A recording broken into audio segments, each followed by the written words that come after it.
cooperation and a string of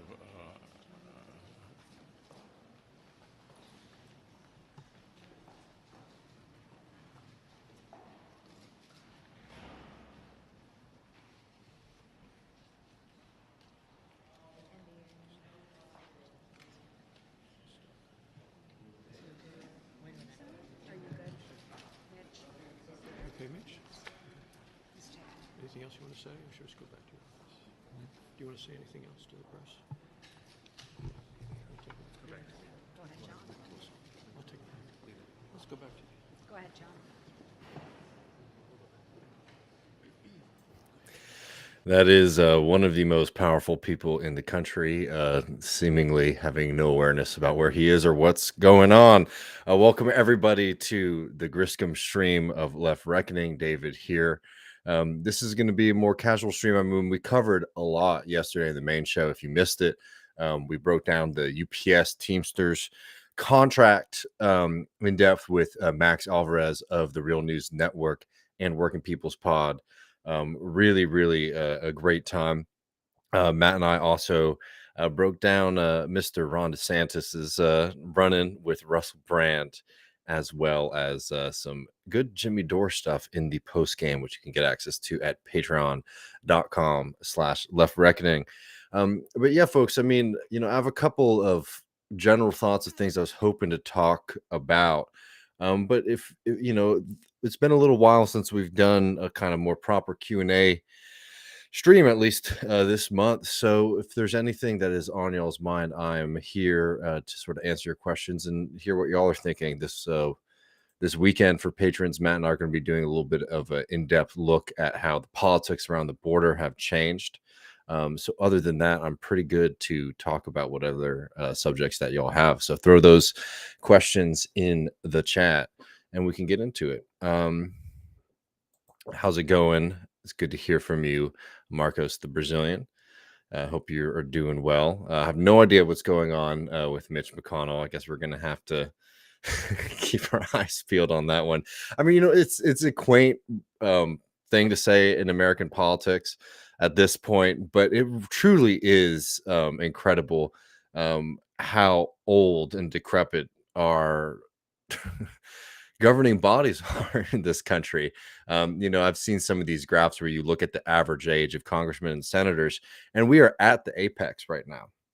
Which is particularly shocking in a country that is significantly younger than our representatives. There's some kind of loss in American dynamism, you have to admit, when most of our elected officials, from Mitch to Feinstein, it doesn't matter which party it is, sort of are having a hard time getting around on a day-to-day basis. It's really dark shit.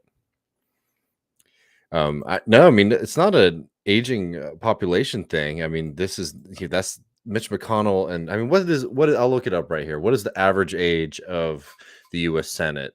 I think average age of the U.S. Senate.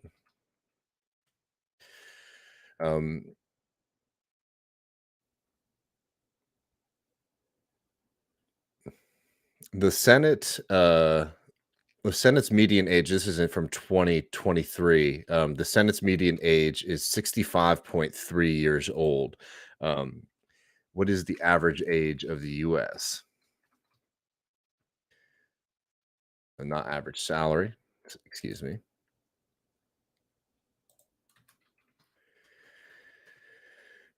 The average age of the United States is 38.1. I mean, it's not an aging population thing. I mean, it's something that goes into almost every one of our other issues, right? Like, I'm not somebody who thinks that, for example, I mean, like, I got to be careful here because, at the same time, I'm not one of these people who says, oh, just because somebody is young who's running for office, they are necessarily going to be more in tune with the general population.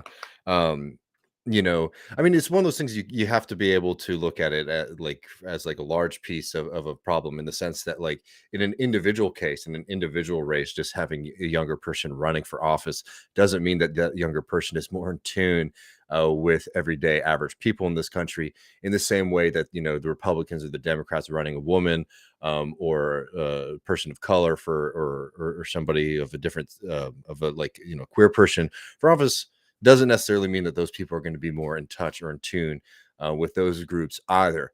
But in the same way that if you can look, for example, at the U.S. Congress and you see, oh man, there's not as much representation of women as there should be in this, there's not enough representation of minorities in this country as there should be. Therein is sort of lies the problem, rather than just sort of saying, oh, in this election, you know, I'm only voting for young people, right? That's ridiculous. The right is very skilled at playing that game, actually. You know, so you got to be careful with what, you know, what you're what you want the result of the realization that the U.S. Congress, you know, are people who were born way closer to World War II than us. Well, let's see. I'm going to be answering some questions, so get those in. I think we have a couple in here, so let's get to a couple. Glass Shank says they didn't do their homework. It's okay. I forgive you, friend. Says, I haven't seen the episode with Max, but with the Teamsters reaching a deal, does it weaken the chances for the labor movement going forward, given what a strike could have done to show labor power? I don't think so. And I think that, you know, there's been you know, like, look, when you negotiate a contract, and just for people who aren't familiar, the Teamsters, who were, you know, preparing for a massive strike potentially in the next few days if they didn't reach a contract, came out. The Teamsters leadership came out with this new tentative agreement, which now has to go back to membership and it will be voted on by rank and file members. That's their decision, the rank and file members, whether or not they want to accept this contract, right? Because it's also them at the end of the day who would be the ones facing the brunt of the risk of going on strike. You know, so this is their decision, and there are aspects of the contract that I, you know, understand. There are others that I'm not as familiar with. So I'm not just going to come up here and sit and tell you all some things that I only have half-baked thoughts on. But from talking to a lot of people in Teamsters, you know, union organizing, this contract is massive. It is probably one of the better contracts.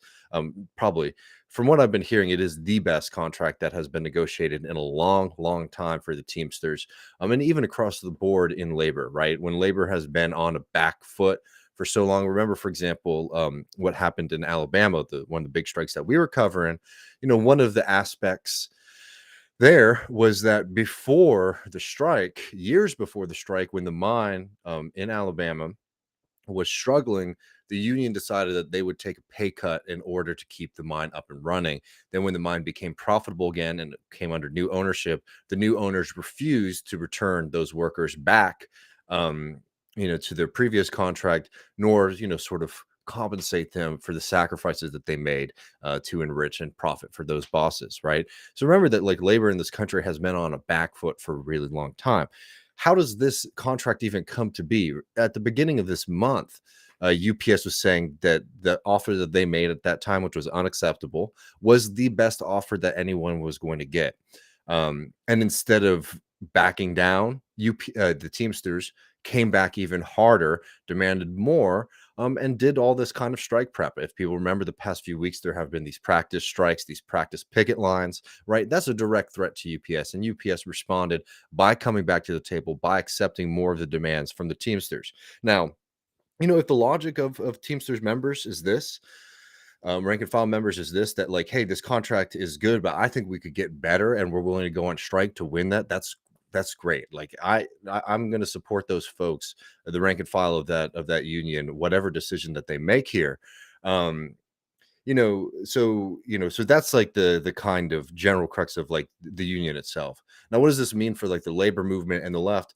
Yeah, I think that this is one of those contradictions, right? I think that it's undeniable in a general sense that having a massive strike like this would serve as a very great catalyzing moment for a connection between the left and, the left by here, I'm talking about socialists and to a certain extent progressives, being able to show up, participate, support, and advocate for these workers on strike. Yeah, it had the potential to be a really truly catalyzing moment for labor and for the left in this country. But here's the contradiction. At the end of the day, what matters the most here is that these workers are taken care of, that they're protected. Because while, yes, it would be really great, for example, for there to be a massive strike, UPS completely backs down, the Teamsters get all their demands, right? That's like the best case scenario. The worst case scenario is you go on strike and it goes on for a while. It's extremely punishing. Families are struggling, Teamsters are struggling, and you lose, right? Now, I'm not saying that that's what would happen, but remember too that, like, advocating and pushing for strikes, like, you can go on strike, you can win or you can lose. So yeah, this is one of the contradictions here, is that absolutely a moment like that, a strike would have been something that could have been a lightning rod of mobilization, for the union movement and for the left in this country. But at the end of the day, these are people's lives, and their struggles, and they're trying to get a good contract so that they can put food on the table for their families, so that they can secure a future for themselves. So I think you have to be able to understand that, yeah, there's a contradiction here sometimes between what might even be better for the union, versus what might be better for the left. And I think, I'm sorry, I'm just going to say it, that I'm going to go with the union and those workers over the left at this point. So that's just my kind of general sense. There'll be more. We'll have to see how the vote goes. We'll see. I know there are some people who aren't, tremendously happy, but I think that it's really important to understand that this is not a sellout contract. And anyone who's sort of pushing that narrative, I don't think is doing their due diligence, frankly, because it is one that has provided tremendous and significant gains. And let's not forget this aspect of it too, that yes, it's like the strike action, like that kind of moment, is so catalyzing. But this doesn't come from like the kindness of UPS's hearts. This came because UPS was threatened and scared of the very real reality of a Teamster strike. So yeah, going on strike can get the goods, but also a strike threat can get the goods as well. So this has a whole host of cascading effects for other unions as they go into contract negotiations. For example, things like the UAW. Seeing this example of what happened with the Teamsters, that they weren't willing, the Teamsters held strong. They threatened the company. They were doing those practice strikes. We're mobilizing. We're ready to go if need be. That is an encouraging example, and the victories and concessions that they got from UPS is also a victory for the labor movement, and in a way for the left as a whole, because I know all across the country, DSA chapters and left groups have been making inroads with Teamsters members saying, we're here to support your strike. What do you need us to do? Building those kind of that kind of community communications, all that kind of stuff. So yeah, this is good news across the board. Whatever the rank and file decides to do here, this is something that you can notch up as a victory. Even if they reject the contract and say we want something more, it's a victory to get a good contract that is rejected because people think they can get something better. But definitely watch the interview with Max if you haven't seen it.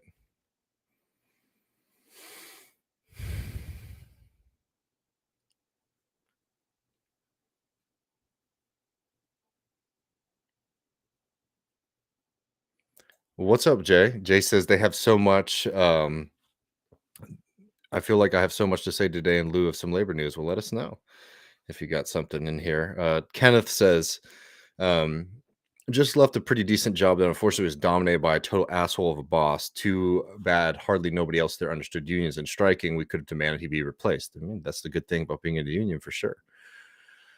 Awesome Possum says, do you think the increase in spam scams in the recent years has had an effect on paranoia for the older people in this country? It feels like they've become more reactive and violent.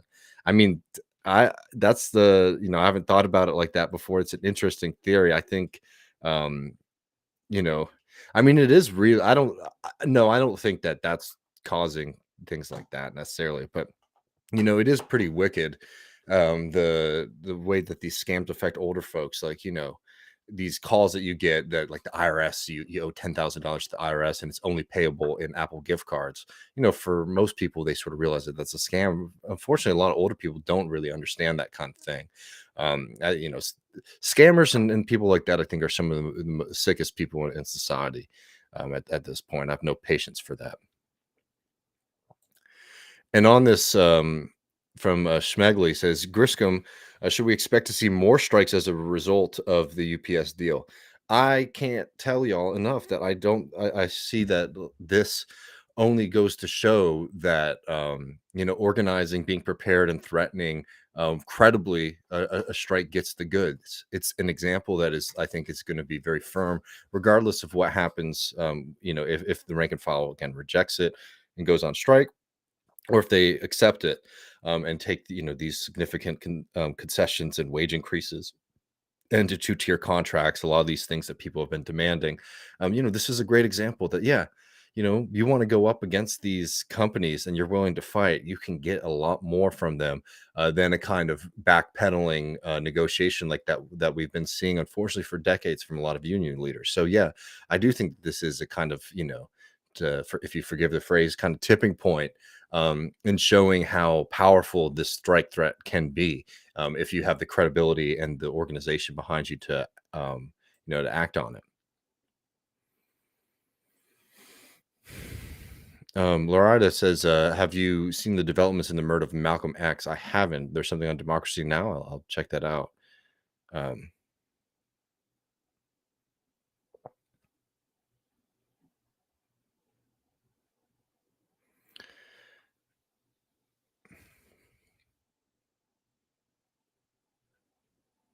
All right, let's see if we got any more questions in here, folks.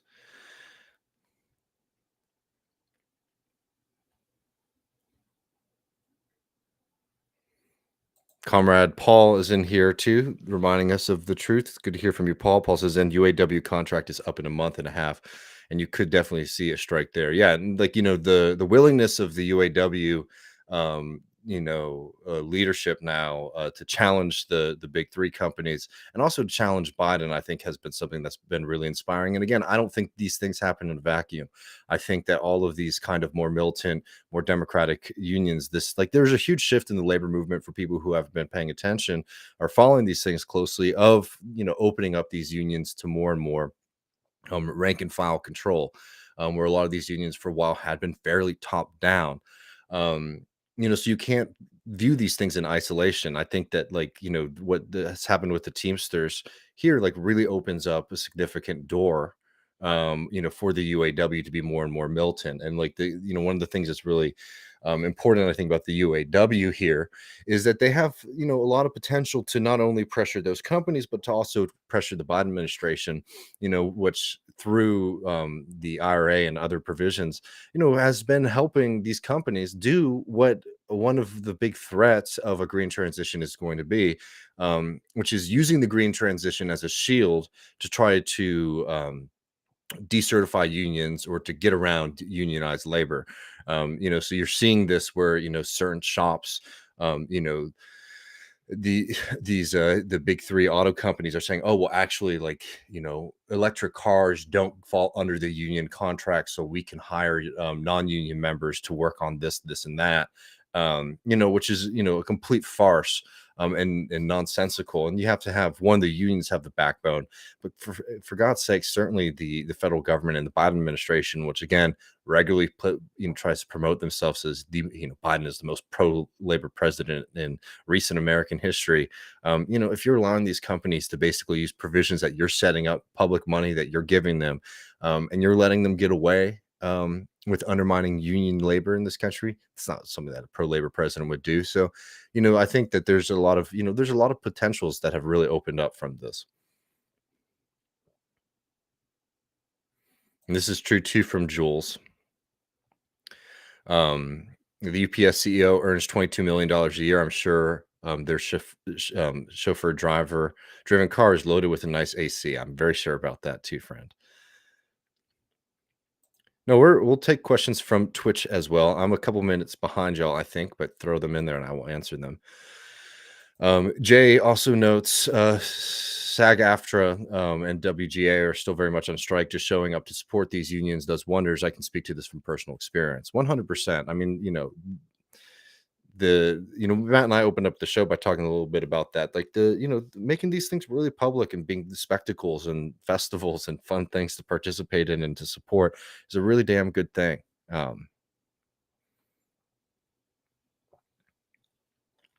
I did see this too, and good to hear from you, J. Andrew World. He says, did you hear about the solidarity on Jeopardy? The contestants refuse to cross the picket line. It's like these are the nice moments too when you get to see which side certain folks are on. I always appreciate that.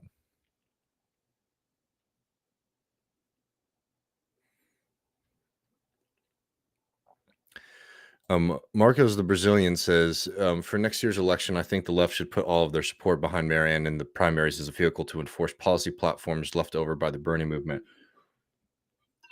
I'm sorry, I'm just not there with you on that. I don't think that the Marianne campaign has shown that it's got the legs or the kind of ideological coherence to speak and be the next representative of the Bernie movement. I think, if we were to do one, like, how could you do that, right? I mean, what are we talking about? There, like, that kind of structure doesn't exist for us to be able to make that decision, right? So you're sort of talking about what your position is, and then maybe what you will try to amplify and argue to other folks. We don't have those kind of structures, for example, to make decisions. This is one of the the things that has put us into such political poverty post Bernie, is that those things weren't fully developed, right? The Bernie movement is splintered and fractured into 100 different coalitions and groups, some of them more practically minded and rooted than others. But the main goal right now has to be constructing what you would call like a left, right? We don't have a left, and I don't mean that to be pessimistic. I just mean that to be realistic, in the sense that, like, we don't have a place where, when I mean, I've made this point a lot, and I'll just say it again for folks who haven't seen it. Like, there's all these arguments like, oh man, if you support this candidate or that candidate, then maybe this is going to swing the election away from Biden and Trump will come into office, right? And like, people get really worked up about that conversation. But for me, what are you talking about right here? You're talking about a bunch of atomized individuals making a decision on their own, right? If we had some force, right, some kind of organized force on the political scene that sort of represented the left, even if it was a small coalition of around 5% of the voting public, for example, right? And we said, as members of that, we're going to support Marianne Williamson, or we're going to support Cornel West, or we're not going to vote, or we're going to vote for Biden to prevent Trump from becoming the president. That's one thing, but we don't have that. So what you're talking about right now is just a bunch of different people, and hoping that they sort of follow and tune into whatever platform you're on, or read your blog posts, or read your tweets, right? We don't have that kind of structure where we can actually be debating these things and showing up in some kind of coherent political force. And that, more than anything, is like where we are at on the left right now. That is the thing that we have to construct. But nobody is interested in that conversation, or focusing on what that will mean to build that. Instead, it's just endless conversations about strategy for a movement that doesn't exist yet. And this is something that for me is like endlessly frustrating at this point, because we've been trying to talk about this for years and years and years. Looking like, this is like a current event show. We do some socialist theory and things like that, but this isn't an organization on that level, right? And like the left as it exists in this country, instead of like having real debates about how can we build a real organization, how can we build real structure. I'm not saying nobody's doing it, but the vast majority of space and conversation is all about these, like, oh, what kind of play are we going to do? Well, we don't even have the team to run a play. And that's sort of where we are at in 2023. And one of the big tasks and goals of the left right now has to be to construct something that is a coherent force, to construct something that is a representation of the working class. It doesn't have to be the full working class right now, but at least something that can speak to its interests on the political scene. Right now we have, again, individuals, a lot of them doing really great work, a lot of them doing really bad work, but still it's all individuals. And one of the promises of socialist politics is that it can actually coalesce and make a coherent movement of a diverse, large group of people. And this is the thing that's right in front of us right now. The biggest challenge is actually trying to build that. And anything else, the secondary stuff, I'll talk about. Obviously, these are things that we've got to think about how we're going to react in the short term. But really, it's like, how can we build this kind of push, this kind of structure that can deliver us? And look, that might be able to come by supporting a certain political candidate. But you have to see that movement has some kind of legs and some ability to outlive, for example, campaign cycle. And like Bernie 2016 to Bernie 2020, two radically different campaigns. because between 16 and 20, that work wasn't done. So basically, when Bernie runs again, everyone goes in their closet and they grab their Bernie Sanders T-shirt, and they sign up to do some door knocking, But that's about as far as the structure of the Bernie movement went. And this is one of the problems with what we call left populism, is that it doesn't create those kind of membership organizations that are so necessary to do socialist politics.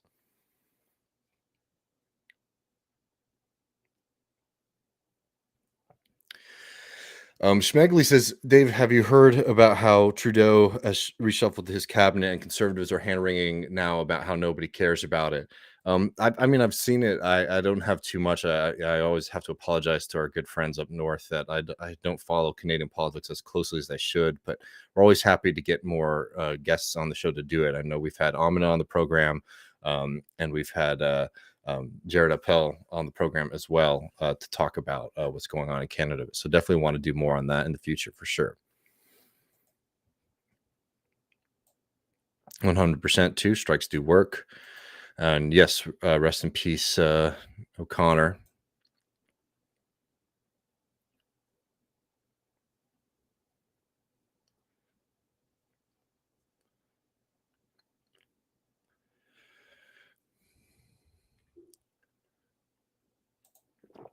And Paul's another good point on the UAW.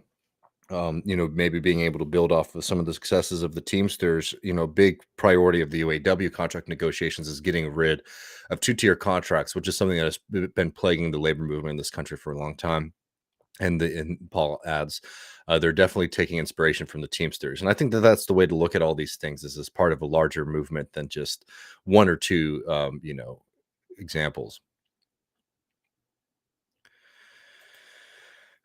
Comrade de Waffle Bakers, apologies if I'm getting this wrong. David and everyone else, just a general shout out to take care of yourself and to take care of your health.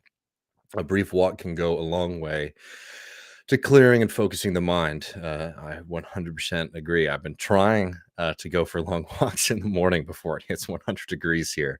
Especially if I don't have to work outside that day. Always appreciate that. No, it's important. It's good advice.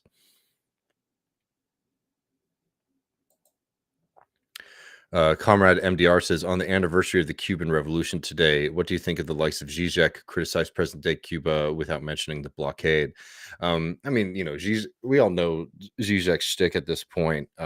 He's a very eccentric Marxist, if you want to call him that.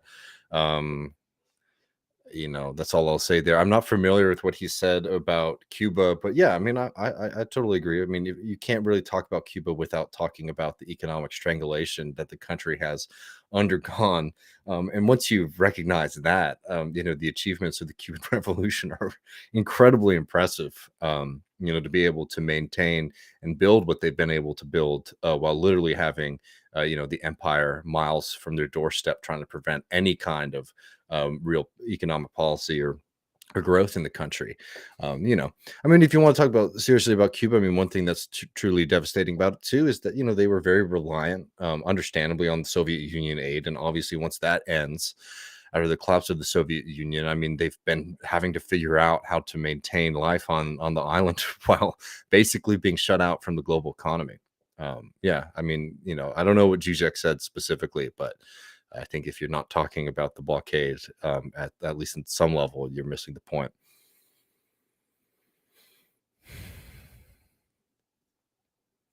Comrade Dakota says, two-part question. I'm heading to Southeast Asia in a month. Any reading recs on Vietnam, Thailand, Cambodia, and Japan? Also, any Texas tips for building up my spice tolerance before I go?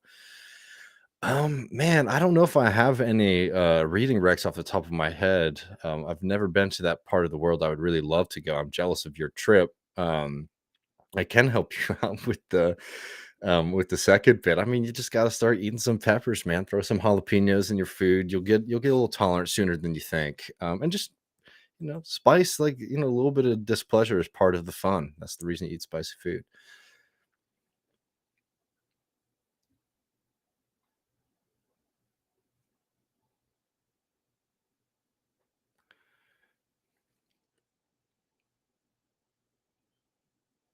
Yeah, I mean, I think that the DSA right now seems to be the most viable option for building that kind of movement. I mean, the DSA is currently in a little bit of a slump. There's a lot of people who are trying to move it out of that, but yeah, I don't think that there's any other organization on the national stage right now quite like DSA. Remember, DSA, there's a lot of fixation solely on, the squad or the congressional elected representatives. But DSA, for example, has elected officials numbering in the hundreds. I was really happy to see, for example, that there was a big rally of elected officials, DSA elected officials from all over the country in Washington D.C., where they could do the exact kind of things that that we desperately need, which is getting some level of coordination, knowledge sharing, cohesion between them. And these are things that are going to take a while to do, and everyone gets really mad when you say that, but sorry, it's like this is even Marx would write about this. I mean, when Marx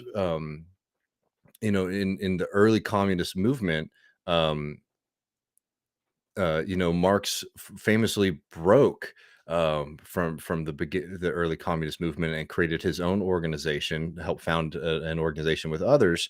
And one of his criticisms was there are members of our movement who think if the revolution won't happen tomorrow, then we are saying that workers should just stay in their bed. Marx, was, and for people who didn't watch it, you should definitely watch Matt and I's 3-part series on the 18th Brumaire, which is one of Marx's like great texts. And like Marx had like a very historic mind and an understanding that to build up a movement that is capable with undoing a system of like world historic significance like capitalism, that's not something that's going to happen in a week. Um, even think about like, radical revolutions like what happened in Russia. Again, like people have this false idea that the revolution in 1917 just sort of fell from the moon. Everybody woke up one day. No, there was decades of struggle to build up some semblance of a Russian socialist organization, that participated in the early reforms and revolution in 1905, that then is able to win and be successful in 1917. But the idea that you can just start from nowhere and get to to a revolutionary moment is just incorrect, and it's ahistorical. And this is why I think it's really important to be worldly and to learn about how movements like, for example, MOS in Bolivia came to be, or how the PT in Brazil came to be, or how the revolutionary movement in Cuba came to be. And it doesn't mean that you have to wait 100 years. It doesn't mean that you have to wait 60, 70 years. But it means that like to build up these things, you actually have to start to cohere not the entirety of the class, but at least some kind of class formation, class movement, class organization.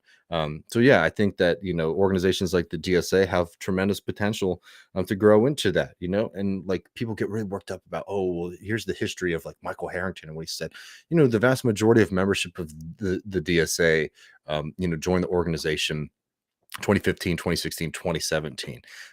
So what the DSA's ideological understanding of the world is something that's being debated, is in flux, and it is happening right now. And if you're basically saying you're going to sit out of politics, um, that's your choice. But I don't see any other institution or organization at this point that's doing it. Now, maybe something else will rise later. Maybe something will rise out of it.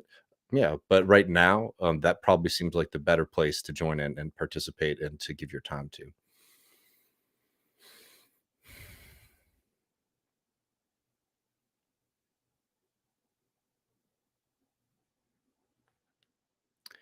Um, apologies, Hi-Fi Pizza, because I know you said you wanted to ask something. You said addendum should say we are at least bumping up carrying capacity. I'm not seeing your first question in there, so if you want to throw it in again, I will read it. I'm sorry I missed it the first go round.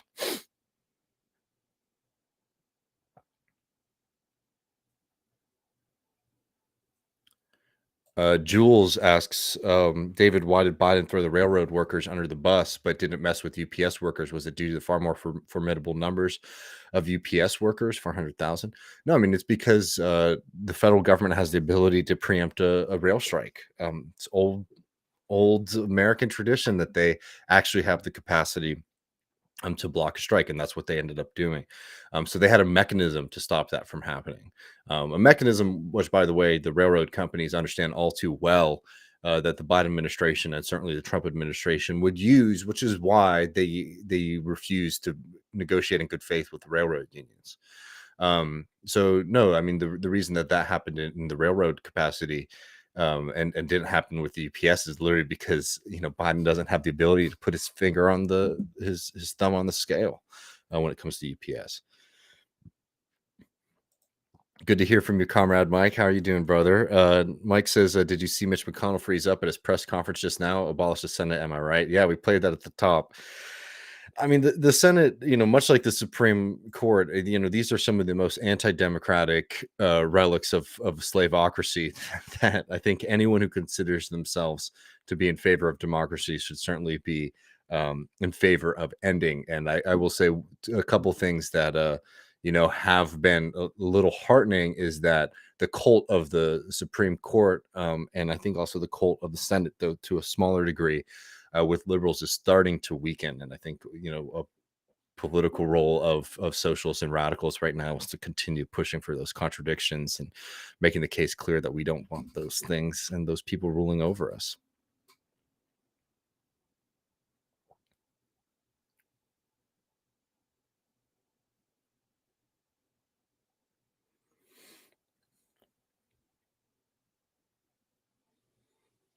I've not read Peter Joseph's piece. I'm not familiar with who that is, Casey. I will, I can check that out if you think it's something that's interesting. Good to hear from you. Reckoning Collective Media. Appreciate the chat. They said the UPS hub at the Minneapolis airport, very small, has been trying to have us use company cell phones while operating tug vehicles right before S vote. Jesus. Well, let us know if there's anything that we can cover and help bring to light what's going on there. We're always happy to to give you all some more shine. Yeah, Lord.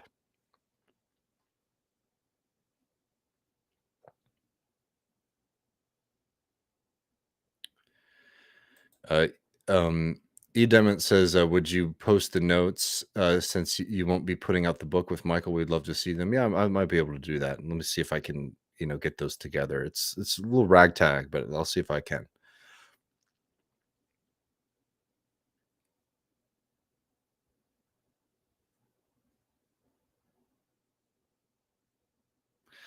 Mr. Ben Burgess is in here to say that Slavoj, the Cuban Revolution, and spicy food are all good. Well, there you go, Ben.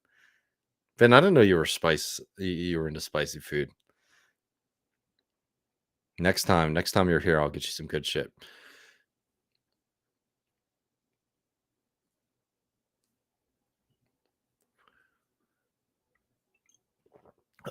We've had Shama Sawan on the show. We had Shama Sawan on the show a little while back. I mean, if there's something in the future that seems like we should be bringing them on, we'll be happy to do it. But no plans as of yet. But you should check out. We interviewed Shama Sawan about a year and a half ago, and talked about socialist politics in the U.S. So if you want to check that out, definitely do.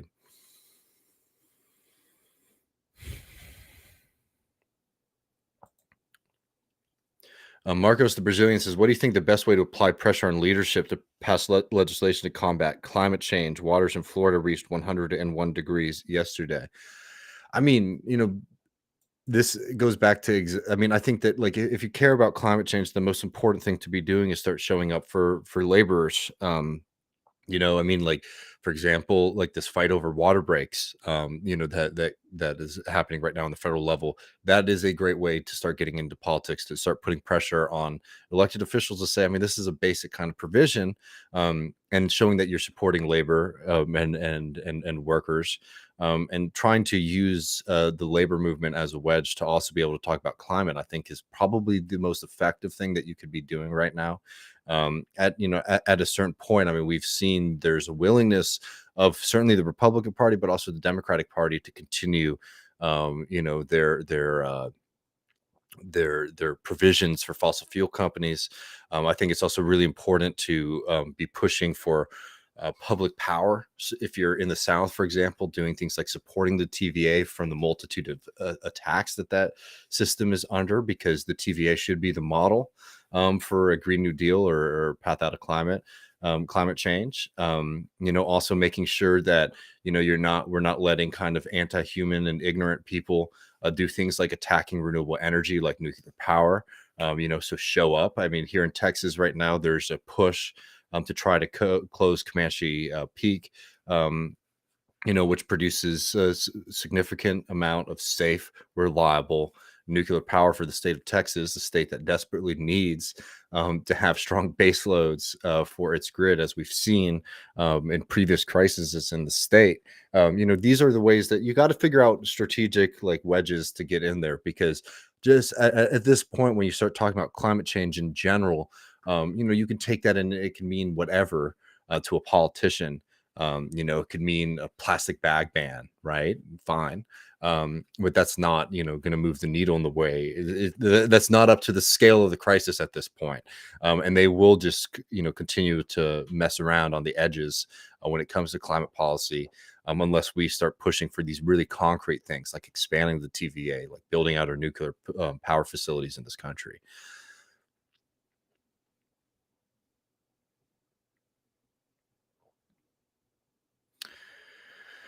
Um, what's Let's see. I could do a few more questions. We're going to be talking about um, border stuff this weekend for patrons, so I might not get too deep into that.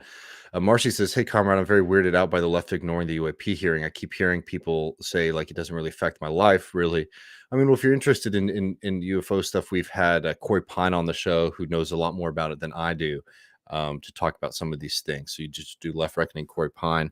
I mean, I haven't seen too much from it, right? I've seen like a couple clips from today. That's about as far as I understand it. I mean, I'm interested in the general sense. I don't know what to think. I'm just sort of watching this just like the rest of y'all.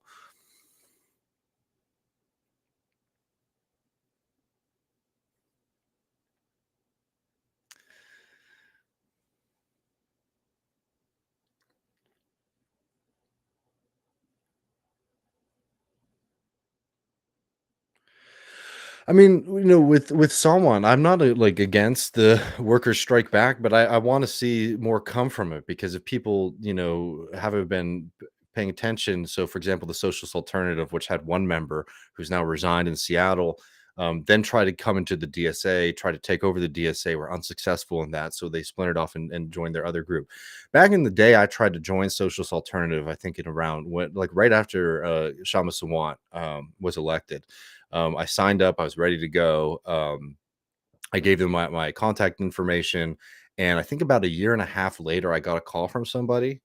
So I've always sort of had my doubts about Socialist Alternatives' capacity outside of Seattle, where they were able to have success.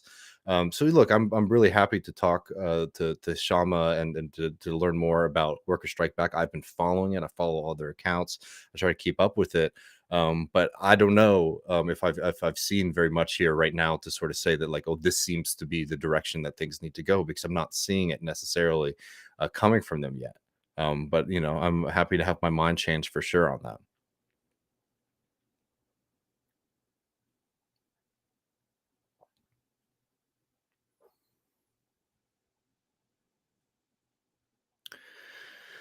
All right, let's see. Nathan says, what is the motivating factor for people who can thrive under capitalism to fight for a social system which is better for everyone? I want to believe and spread the word, but people of means are hard to reach. I mean, I don't think that going out after people who are well off, or people of means is the politically correct term now for rich people, right?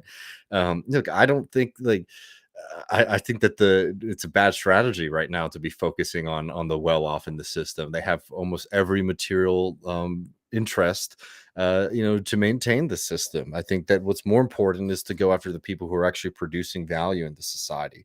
Um, And anyone who has to work for a wage is somebody who, regardless of where they are on the income scale, there are people who are worse off. There's people who are exploited more than others, but someone else is taking the surplus of the work that they're doing. And if anything, that's the way to talk to folks, is that what you get at the end of the month from your boss is less than the value that you provide for that company. And also, you should have way more say in your working conditions than you do right now. And capitalism will never allow for that, because capitalism is a tyrannical system. We live in a country that's supposedly a democracy, and we have this part of society that is outside of democracy for some reason. Tremendous decisions are made about our lives by people who we have no ability to affect. I mean, look at, like, this is not what you would argue to maybe somebody if you're just talking to them on the street, but like, think about something like the IRA, right? Joe Biden's climate plan. If you can, you look at public polling, people want there to be action on climate change. People are feeling its effects, right? So it's not a question of popular will. And what we're seeing from the federal government is like, oh, they want to respond to some of the public pressure. But what does the federal government do? Do they say, hey, we're going to use the budget of the federal government to build out nuclear, wind, and solar facilities in this country? Are we going to expand the TVA, build out multiple versions of the TVA in the Northwest, in the Southwest, in the center of the country, in the Northeast? No. What do? They say, hey, rich people in the United States of America, if we give you guys enough tax credits and incentives, would you please invest in the things that we want you to do? Right? That's an absurd way to live in a society, right? Where you basically have a bunch of petty tyrants who are sitting outside of politics, sitting outside of society, making decisions like whether or not to drill more, to burn more fossil fuels, which is, increases climate change in this country and for the globe, right? What is the liberal solution to this? What is the kind of general American neoliberal consensus on this? Oh, well, if we give them enough money, right, and we create enough incentives, if we de-risk their investments enough, then they're going to do what we would like. That's an absurd way to live in a society. We all live on this planet, and the destruction of it for the profit of the few, is a theft of our lives and also our children's lives. These are ways that you can start to talk to people depending on what they're interested in, right? So I think, on the workplace, you make the argument about the unfreedom of work. You make the argument about the fact that they're not getting paid the same amount that they're producing. And then on the national level, it's just that, like, why are we allowing these people to basically sit above society and make decisions that affect all of us? And right now we're talking about the rich and the powerful, the people who own the means of production, the people who own the oil companies, the people who own the electric facilities in this country.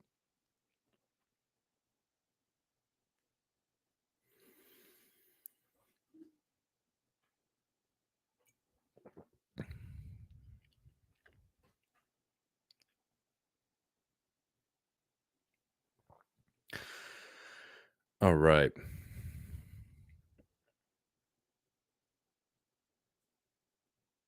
I'm trying to see some of these questions. I'm sorry. I'm skipping over the ones that are a little unclear to me.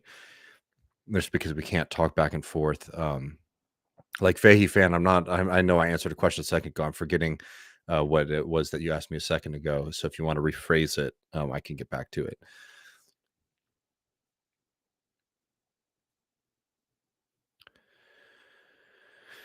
Um, Censora Maria says, did anyone watch Hassan Minaj's interview with President Obama, specific climate devastation? When asked what we can do, Obama said, work harder. Yeah, I mean, look, Obama's like post-presidency is absurd, right? This is a guy who oftentimes goes out there and talks as if he wasn't the president of this country. Somebody who, I mean, what did Obama say after he got after he was out of office? Remember, he gave that speech where he said, thank me for that. He was talking to oil people. He's saying, like, oh, you guys gave me hell, but oil production increased more than under me than under any president. Thank me for that, right? This is a guy who never took this kind of stuff seriously, who never had really any real intention of dealing with the climate crisis. Now sitting here and saying this kind of shit, I mean, it's absurd, right? Rida says, have you considered taking live calls in Discord? That's a good idea. I think we could probably do that. That might not be a bad idea. I have not seen Oppenheimer, so I can't speak to it. Yeah, well, folks, I think I'm going to run. Matt and I are going to be recording our bonus episode. We're going to be talking about the border. Appreciate all of y'all so much. I hope you enjoyed. If you didn't listen to our conversation with Max on the UPS contract, please check that out. It was a really important conversation. More stuff cooking. Please continue to spread the word and consider supporting us at patreon.com/leftreckoning if you haven't already. Everyone have a good weekend. Take care of yourselves, and we'll see you soon. Also, a reminder, next Wednesday, Tuesday show next week is going to be on Wednesday. I'm going to go visit Matt. So I'm going to be out of town for a little bit, but we'll be back on Wednesday with the main show back this Sunday with the bonus episode for patrons. So see y'all then. Take care.